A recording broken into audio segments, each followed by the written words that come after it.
Австралија е една земја каде што секојдневно се зголема бројот на имигранти кои се одлучили да го продолжат животот во ова.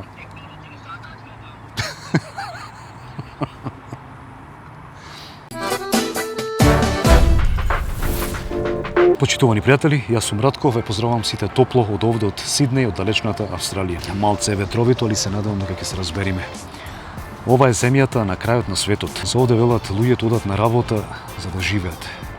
Делумно точно и плюс кој ќе се земи во предвид дека бројот на имигранти во Австралија постојано се зголемува од година во година. Пред се поради таа ниска стапка на невработеност, високите плати, Австралија редовно се наоѓа на тие економски листи, претежно 5-то до 10-то место во светски размери. На тој човечки индекс за развој котира секогаш високо и нормално прави една примамлива дестинација за сите луѓе кои сакаат да ја посетат или да ги развијат своите кариери без разлика за кое занимање се работи. Веќе беше редно да се направи едно видео во врска со трошоците во Австралија, али пред да се каже збор два за тие трошоци, треба да се спомни за заработката, односно за платите во Австралија, пошто без таа плата тие трошоци тешко ќе се остварат. Кога збораме за платите, мора да се каже дека една просечна плата овде во Австралија околу 75.000 до 80 австралиски долари, значи збораме годишно. Прв пат кој ќе се слушне на пример такава бројка звучи многу добро, 80.000 австралиски долари, али мора да се спомни дека во Австралија постои голем данок на заработка, значи во зависност од колку ќе заработите, пошто сите не плаќат исто. Само за еден пример, ако се заработува 18.000 годишно, не се должни да плаќате никаков данок, односно данокот на заработка ќе ви биде нула. Сад како заработувате погоре или за луѓето кои заработуваат повеќе од 18.000 годишно, тој данок оди се повеќе и повеќе. Цените на храната, овошјето и зеленчукот на локалните пазари се прилично прифатливи. Цената на лебот, јајцата, млекото може да биде малку повисока отколку на друго место во светот, али е сосем вообичаено кога се работи за Австралија. Интересно што може да потрошите 4 до 5 долари, а може и повеќе за едно кафе или еден чај. Една од најскапите работи овде во Австралија е секако станарината, или овдешно кажано рента. Значи, станарината е, ако сте нови овде, ќе ви бега можда пола од платата за станарина, што мора да се плаќа неделно или на 2 недели или месечно, во зависност од како ќе се договорите со тој кој ви ја издава. Сега кога сме кај станарината, може да се изнемуваат 3 типа на станбен простор, и тоа куќа, стан или соба.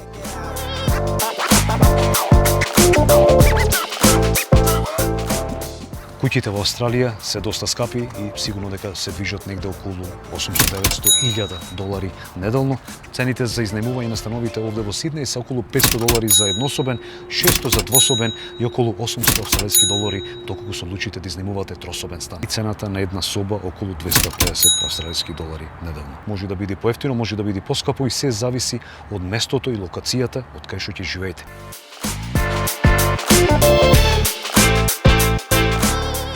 Просто кажано, ако живеете поблиску до градот, цената на овие станарски места ќе биде поскапа, ако сте подалечени од градот, цената ќе биде пониска. И мора се знае кој ќе се плаќа за овие цени, вие плаќате за станот, не плаќате за ништо внатре, односно мора да си го уредите станот и мора да ги плаќате сметките кои стигаат како струја и плин, додека водата е бесплатна. Кога се работи за јавниот транспорт, Австралија има неверојатна мрежа кога се работи за тој јавен превоз, но за да можете да го користите, ќе треба да платите релативно малку повисоки транспорт трошоци во споредба со другите дневни давачки. И покрај тоа што не е на прво место меѓу високите цени, сепак постојат места каде цената на превозот е малку повисока. Месечната карта за јавен превоз може да ве кошта и до 200 долари во некои од австралиските градови. Телефонот е релативно ефтин и ќе ве кошта околу 100 австралиски долари месечно, за разлика од интернетот кој е за нијанса поскап. Се разбира, овде зборам за брз интернет, ама кој ќе се земи во обзир дека Австралија има најнеквалитетен интернет во светски рамки, испаѓа дека интернетот е скап.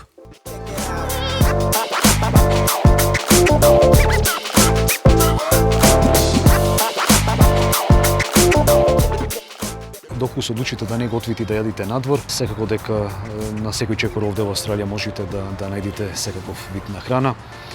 За една брза храна сигурно дека нема да ве кошта од 15 до 20 долари по човек, но ако се одлучите да одите во некој еминентен ресторан каде што се служи fine dining, една храна која е припремена од најдобрите кувари овде во Австралија, ќе добиете една преголема порција со многу малку храна во средината и сигурно и лесно може да ве кошта околу 250-300 долари по човек.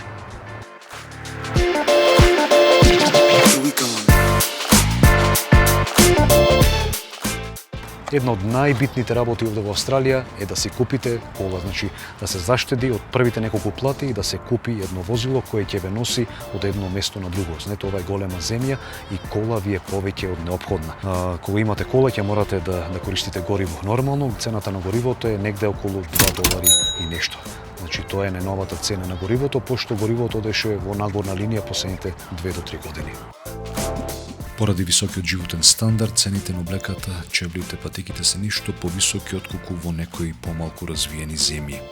Тоа е некако нормална ситуација и кој ќе се споредат со просечните плати на австралјаните и не се премногу високи. Кога се работи за дизајнерската облека, искапа сегде без разлика колку е висок животниот стандард, а иста е и ситуацијата во Австралија. Иако Австралија спаѓа во оние земји со невисоки трошоци за живот во светот, сепак тоа се должи на високите месечни нето примања на нејзините граѓани. Во споредба со некои помалку развиени земји, нивната минимална плата може да биде 8 до 10 пати поголема и со тоа и цените се повисоки.